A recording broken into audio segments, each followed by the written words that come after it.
Hello, everyone. Let's go around the Big Ten today with some transfer portal talk. The portal is on fire right now, and the Big Ten is obviously no exception to that. There are some very interesting names in the portal right now.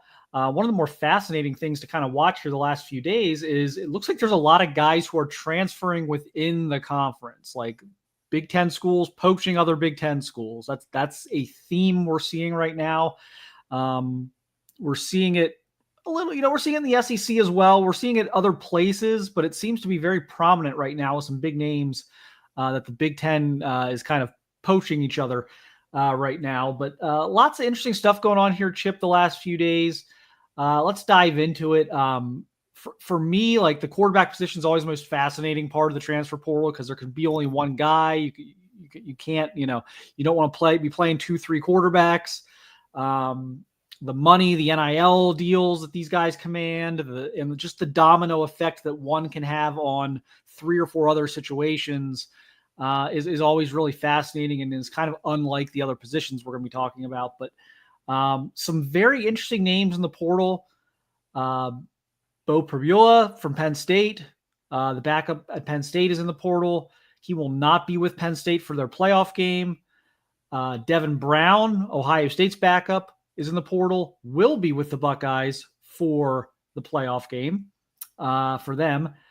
And you've got Billy Edwards Jr. from Maryland, Alex Orji from Michigan, Aaron Noland again from Ohio State, and another former very highly rated guy.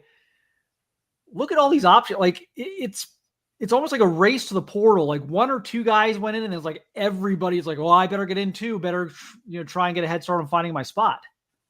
Yeah, I mean, I guess I'm just of the mindset that I completely, maybe you disagree, but I'm of the mindset that the timing of this is just so bad as it relates to obviously being an Ohio State fan, but just I genuinely feel sorry for the players as well as the programs that are involved in the college football playoff.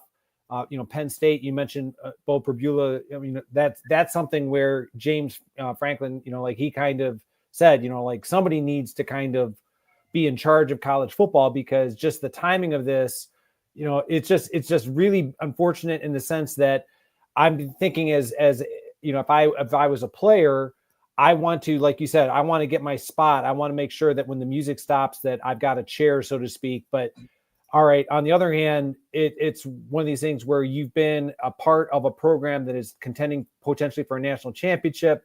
So you are kind of leaving your teammates in the lurch. So it's just kind of crazy trying to keep up with who's going where, who's entering the portal, who's, like you said, kind of within conference, what kind of decisions that is impacting the other players on those respective teams.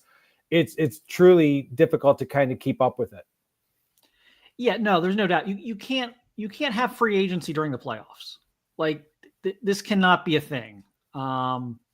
It's not just that it puts the playoff teams at a disadvantage, which it does, but it's just bad for the sport. Like you don't want teams to be in situations where like they're down to not having any twos at certain positions. Like they're basically just down to like their starters at certain positions. It's just not good for the sport. You want teams as close to full strength as they can be at this time of year, and they've got to figure this out. And I think maybe this will be this will set the alarm bells that if for some reason they didn't realize how messed up this was, they do now. But the interesting thing, here again, we're getting into like some of these quarterback situations, and some of these guys, like a Billy Edwards Jr., Wisconsin emerging right now as the favorite. Michigan obviously was interested. These are very interesting situations to me to watch, like quarterbacks, especially going from one conference school to the other, and kind of what that could mean, and just the different rivalries that can kind of come out of that. We know fans don't take this stuff kind of personally. The players, I think, just view it as business decisions and things like that, but the fans take this personally. And you even got some back and forth now with like Michigan fans and Wisconsin fans over Billy Edwards Jr. But it looks like he's going to go to Wisconsin. Like this is a huge deal, I think, for Fickell in terms of he's going to try to patch this together from the portal, it looks like, this offseason, both at quarterback because he has to, because all his quarterbacks transferred, and just because they need something. They need to switch this up. But this feels high risk, high reward for Fickell, the way he's kind of approaching this offseason with the portal. This is the third year in a row where Luke Fickell is going into a season with a transfer portal quarterback. Now, in fairness, I recognize the fact that, when he came in, and trying to, implement the offense that didn't work, it kind of necessitated, all right, we need to make some decisions here. But, last year, with Tyler Van Dyke, like you said, like the possibility of Billy Edwards Jr. and with social media, kind of the rumor, that's kind of the inclination that Billy Edwards might be leaning towards Wisconsin. Danny O'Neill did commit to Wisconsin earlier today. So, I mean, it's just one of these things where it kind of that old cliche about, trying to fix the plane while it's in midair and you're trying to land it. I mean, for Wisconsin, they don't really know what they want to do offensively. I know that, the offensive coordinator is going to be the crucial hire for Luke Fickell. And I'm not trying to bash any of these players that decide to go to Wisconsin, but it just is the timing of everything, like you said, it couldn't be any worse. Yeah, I do wonder how Fickell's going to manage all that. I mean, ideally, you'd like your offensive coordinator's input on these types of major decisions you're making. So we'll see, where that goes. Obviously different, Beau Pribula is not going to be with Penn State. Devin Brown will be with Ohio State. I don't think Aaron Nolan will be with Ohio State. I mean, he's pretty far down the depth chart anyway, but so Ohio State will have their backup on Saturday night. Penn State will not have their backup this weekend. And I actually think that's a big deal for Penn State. I mean, Pribula has gotten legitimate playing time this year. He does bring a little bit of a different element than Drew Aller. Do I think it's something that's, could drastically like swing the game? I don't know if I would go that far, but this isn't like a nothing for me. I think the Devin Brown thing is kind of like whether he stays or not would be only really matter if Will Howard were to get injured in a game. But like Pribula plays. So this is going to be interesting for me with Penn State this weekend.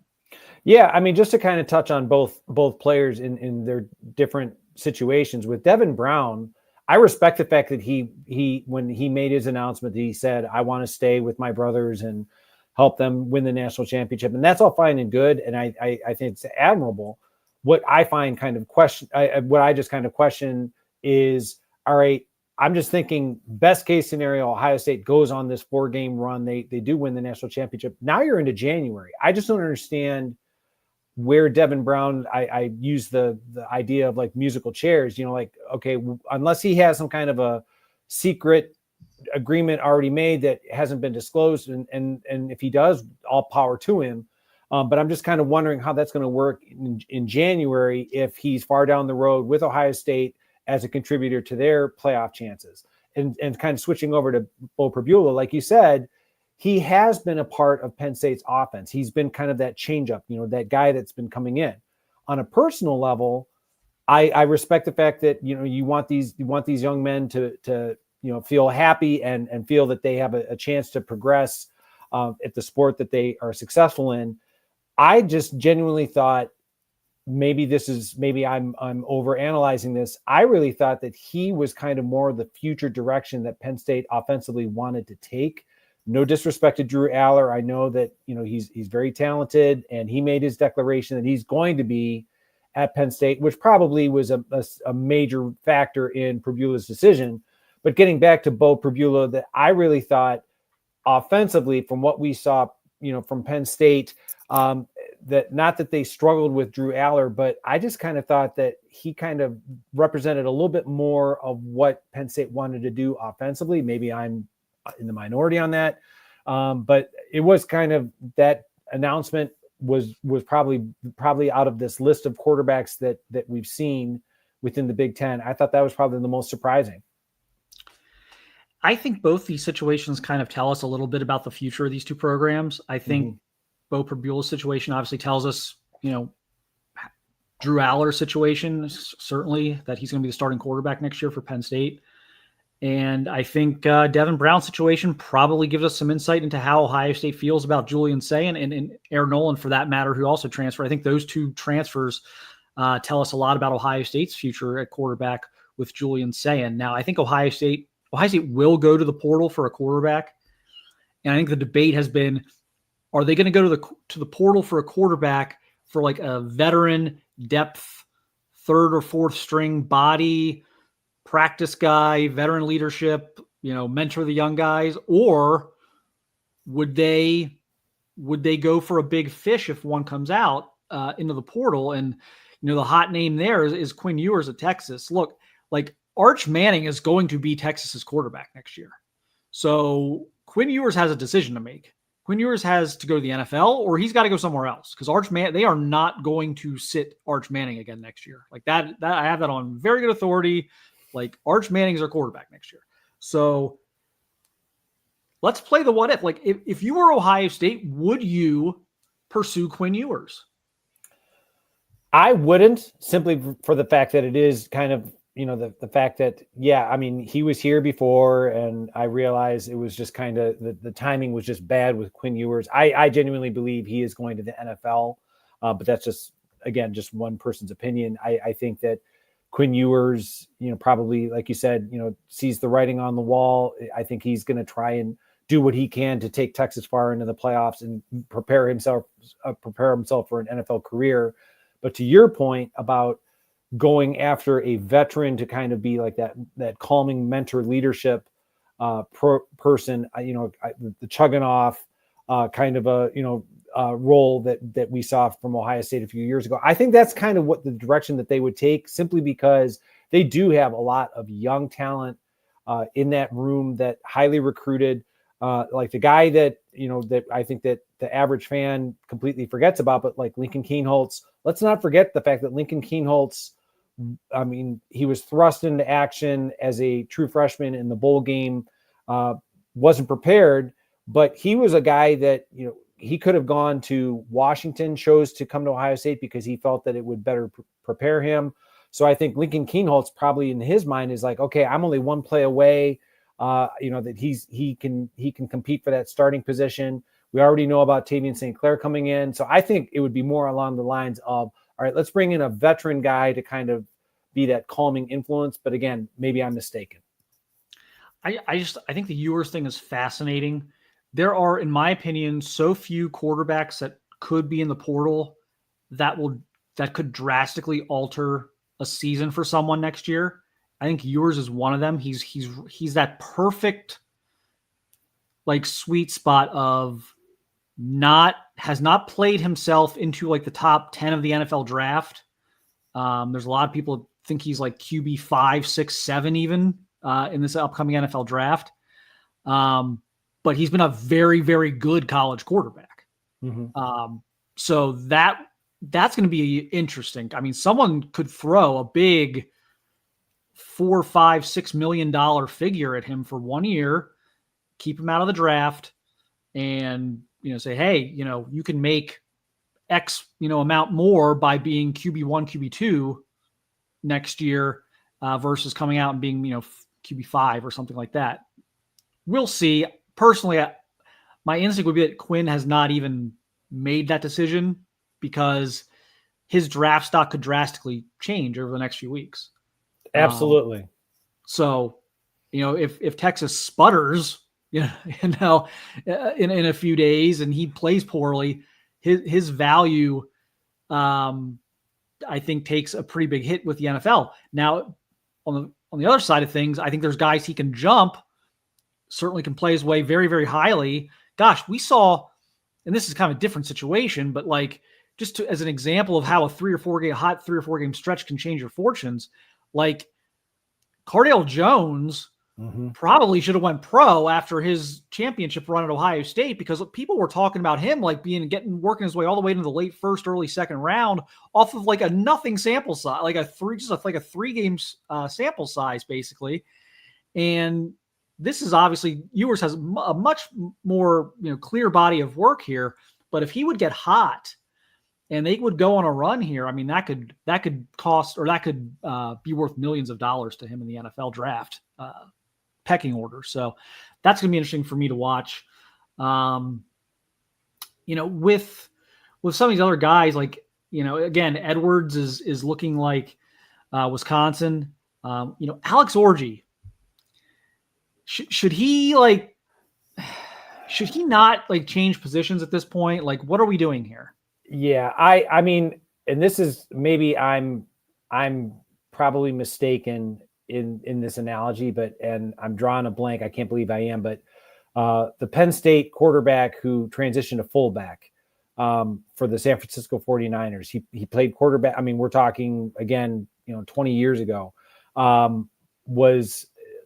look at Alex Orji. I mean, the way that Michigan used him as a back, and that's not a bad thing, is that, okay, he was, he's a physical player. I just think that, genuinely speaking, he is more of a running back at the next level than quarterback. I think Michigan took him, thought, all right, maybe we can develop him. Maybe it was a lack of the coaching on the staff that kind of hurt Alex Orji. But by the same token, I think they kind of took what they had and said, all right, we want to use you, but this is the best we can do. So if I was Orji, I would certainly contemplate going to a program that would allow him to not only play, but play more at the position. Let's face it, like Tim Tebow, I mean, he did himself no favors trying to play quarterback at Florida when it was clearly obvious when he got to the next level that he wasn't a quarterback. It didn't work out. So why not spend some time in the college ranks working on being a running back, or some kind of a player that, with the ball in your hands, that at the next level, it translates better.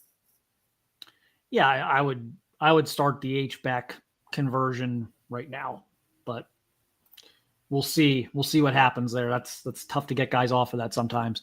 Not just quarterbacks though going on, couple interesting portal entries, like Quentin Joyner, USC, very talented running back at USC. He's in the portal. Ohio State's lurking there. Ohio State's going to go after a running back in the portal. Obviously, they're in on Justice Haynes as well. They're going to want to come out of this. They had a nice thing going this year with Travion Henderson. You bring in Quinshon Judkins. You kind of have your 1-2 punch. I think they wanted to duplicate that next year with James Peoples, who is a very talented freshman there. And, whether it's Joyner or Haynes or whoever it might be, add a very talented back with them. Again, we do this to Lincoln Riley so much, but it's like the exodus of talent. Like, USC is not trimming the fat in the portal. They're losing legitimate playmakers. They're losing legitimate guys from their roster. They've lost a receiver. They've lost now a running back, some defensive players. Like, what is going on there? And if this, if someone like Joyner ends up at Ohio State, I mean, how big of a pickup is that for the Buckeyes?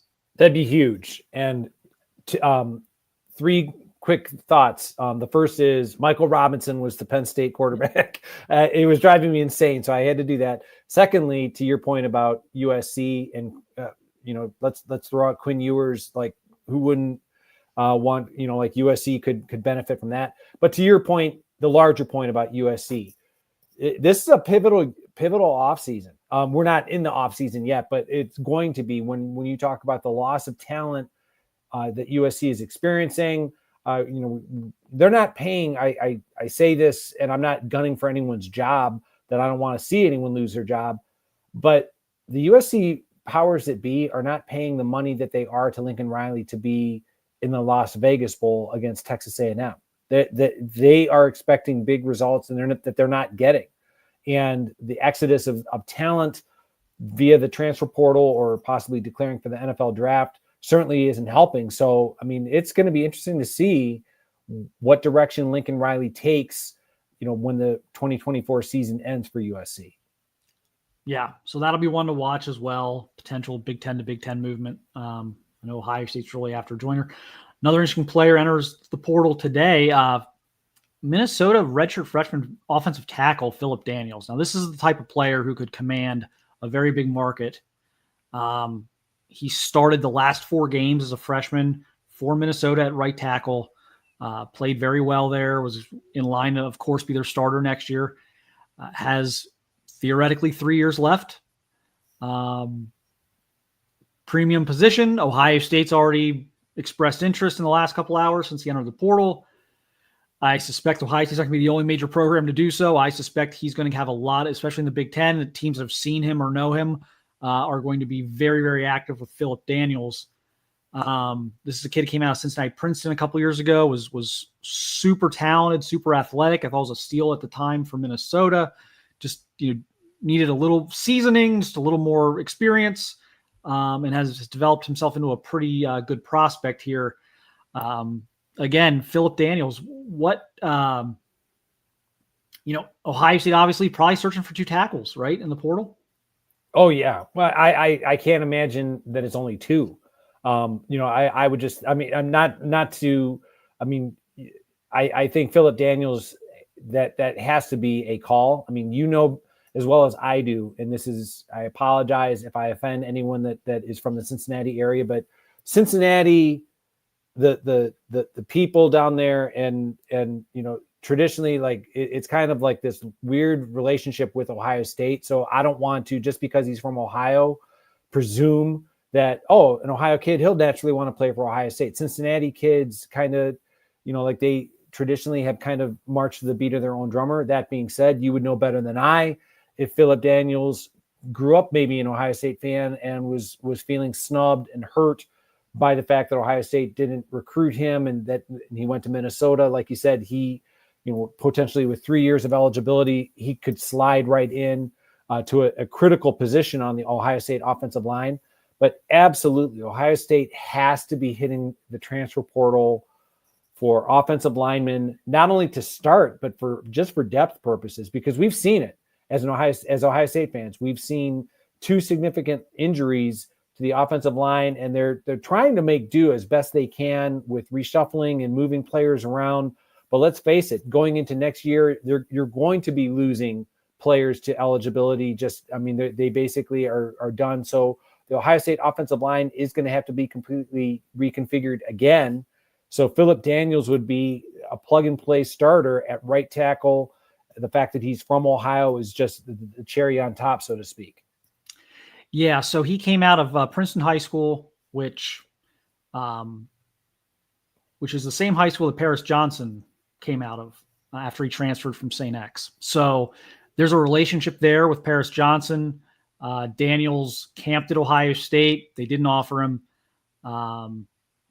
Definitely wanted the offer. $1 million question is always, of course, like, this could go either way. He could be upset and now the shoe's on the other foot and he has a chance to spurn them, or it's like, well, this is where I wanted to be. This is the offer I wanted. Let's let the past be the past and go, go home or whatever.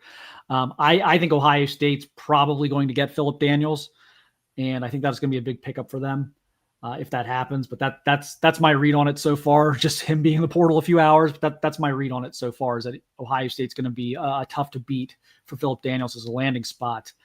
More names will continue to flood into the portal, I'm sure. Oregon. We didn't talk about Oregon. They are really putting it together right now in the portal. They're off to a great start in the portal. Oh, yeah. Well, I mean, Dylan Thieneman would have been nice for Ohio State, but let's face it. I mean, as soon as we'd have to be completely naive as soon as he announced that he was going to be interested, or that there was an interest in Oregon and Ohio State, that Oregon wasn't going to be a major player for Dylan Thieneman. Congratulations to that young man. I still believe when it comes to, a player like Dylan Thieneman or his teammate, Max Clare at tight end for Purdue, this is just a situation in the grand scheme of things, how daunting of a task this is going to be for Barry Odom and Purdue, because, I mean, let's face it, they had a horrible season in 2024. Now, what talent you did have on hand is taking advantage of the transfer portal opportunities. But yeah, getting back to your point overall, Oregon, they have come into the Big Ten and like a bull in a china shop. Like they have set up promptly. And, like if there's like, oh, like I'm supposed to be in awe and reverential to the traditional Big Ten powers. Obviously, they did not get the memo. They're coming in, they're serving notice. The fact that they're number 1 seed in the college football playoff, the fact that they won the conference championship first year.